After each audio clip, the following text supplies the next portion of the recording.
नमस्ते, जय भीम, जय लहुजी, जय संत रोहिदास, जय वाल्मिकी।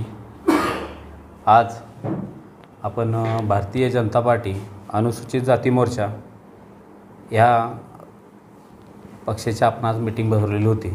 ह्याच्यामध्ये आपण काही नवीन नियुक्त्या केल्या आहेत आणि तसेच काही पुढच्या लोकसभा विधानसभा या गोष्टीवर चर्चासुद्धा केलेल्या आहेत। तसंच भारतीय जनता पार्टी जिल्ह्यामध्ये कशा पद्धतीने आपल्याला लोकांपर्यंत योजना, लोकांपर्यंत त्या भारतीय जनता पार्टीचे काम कसे कळले जाईल किंवा पुरवले जाईल ह्याच्यावर आमची चर्चा झालेली आहे।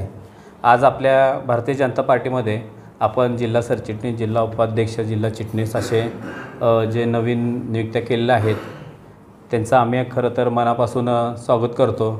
अपेक्षा करेन की त्यांनी जिल्ह्यात चांगल्या पद्धतीनं काम केलं पाहिजे। म्हणजे जे आज नियुक्त्या झाल्या आहेत त्यांचं ऑलरेडी नाव आहेच किंवा त्यांच्या समाजामध्ये आपल्या लोकांसाठी चांगल्या पद्धतीचं त्यांनी कामं केली होतीच, पण अजूनसुद्धा आज त्यांना भारतीय जनता पार्टीमध्ये काम करण्याची संधी मिळाली आणि खरंच त्या संधी मिळाल्याचं त्यांनी सोनं करावं अशी मी अपेक्षा करतो।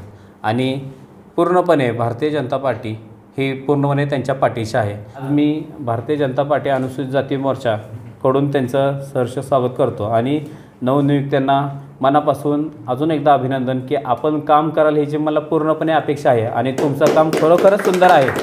वारंवार मी बघत आहे माझे पदाधिकारी आहेत त्यांचंही काम खूप सुंदर आहे। अनुसूचित जाती मोर्चा भारतीय जनता पार्टीशी संलग्न असून आज भारतीय जनता पार्टीचा लोकसभेसाठी खासदार हा आमचाच होणार आहे हे आम्ही जाहीर करतो।